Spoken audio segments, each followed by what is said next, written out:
Atensyon mga Filipino senior citizens, National ID card required na para sa payout sa social pension. Nako po, dagdag pahirap ito para sa inyo mga nakakatanda. Pag-uusapan natin mamaya-maya. Hello mga ka-vlogs! Welcome dito sa aking YouTube channel. Magandang araw po sa lahat ng mga manonood. Saan po kayong dako sa mundo? Kumusta mga ka-vlogs? Eto pag-uusapan natin mga ka-vlogs, itong anunsyo po ng Department of Social Worker and Development or DSWD. Patungkol nga po dito sa pagpapatupad simula April 1, 2026 na kung saan ang National ID card na po ang primary valid ID para po gamitin sa pag-payout ng social pension. So ito nga po ang anunsyo mga ka-vlogs. So ibig sabihin nito ay hindi na i-allowed ang senior citizen ID, no? Baka hindi na yan i-allowed mga vlogs and other government issued ID kasi nga po required na ang national ID card. Well, in fact, no, inaanyayahan po ng DSWD ang mga nakakatanda na hindi pa po nakarehistro sa PhilSys, no, ay magrehistro na po sa PhilSys at nang magkaroon po ng national ID card, no?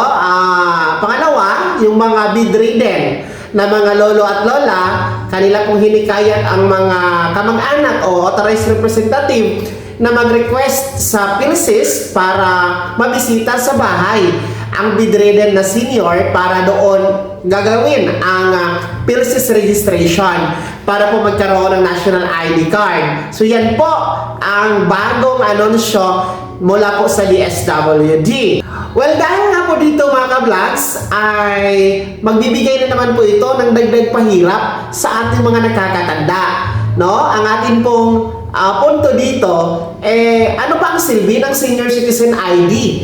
Yung kinukuha natin sa OSCA. Di ba para po yan sa pagkakakilanlan ng ating mga senior citizens? Yan naman po ay government issued ID. Bakit pa kailangan palitan dito sa national ID card? Paano na lang po yung mga hindi pa nakarehistro, ika nga? Pangalawa, paano po ang mga national ID card na ilang taon na hindi pa rin dumarating? Di ba problema yon sa sistema ng PhilSys mga ka-vlogs? No? Bakit ang tagal ng mga national ID card? At ang pangatlong problema pa dito sa national ID card, hindi naman po yan durable dahil nadadamage, nabubura yung mukha, nabubura yung pangalan, nabubura yung mga detalye, di ba? So, yun yung isa sa mga problema sa national ID card. Kaya ano ba ang sense bakit palitan pa ang senior citizen ID dito sa national ID card just to get your payout para sa iyong social pension? Benepisyo naman yan ng ating mga nakakatanda. Bigayan ng gobyerno, bakit pinapahirapan pa ang ating mga nakakatanda?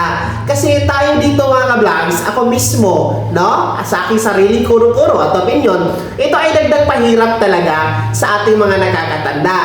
Kaya nga sinasuggest po natin dito sa ating channel, lagi kong sinasabi na dapat ang payout na yan ay diretso na sa ATM card. Lahat ng mga senior citizen bibigyan ng ATM card sa land bank para doon na diretso ang payout. Hindi na kailangan pumila sa payout venue, ang init-init, tapos pipila ka pa, yung iba dyan may sakit pa, di ba? Pahirap yon sa ating mga nakakatanda.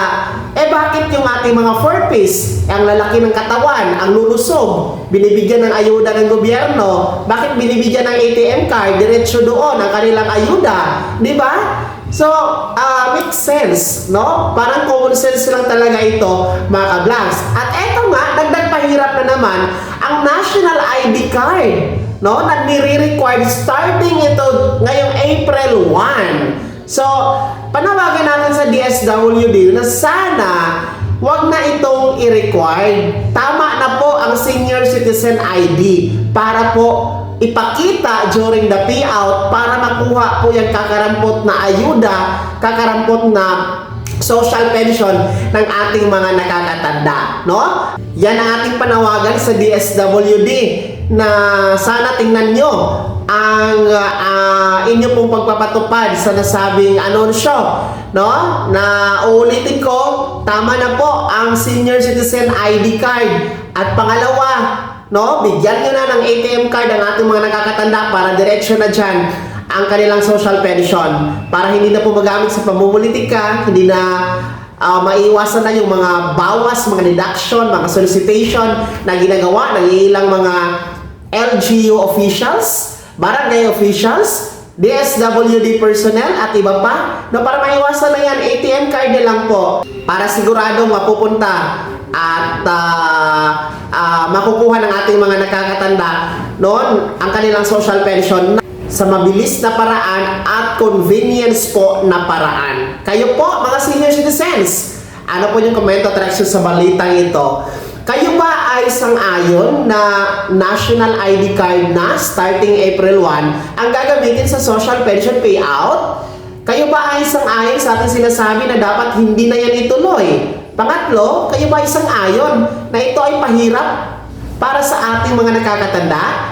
Pang-apat, sang-ayon ba kayo na gawing ATM card na ang payout ng inyong social pension? Lahat ng yan ibahagi niyo po sa comment section na nasa baba, pakilakip ng buong pangalan at kung taga saan kayo. Kung bago ka pa lang sa akin channel o di kaya di ka pa nakasubscribe, i-click nyo muna ang subscribe button na nasa baba. Huwag kalimutan na pindutin ang notification bell, ilagay sa all para una kasi mga balitang i-upload ko. Maraming salamat po. God bless, mag-ingat mga ka-vlogs.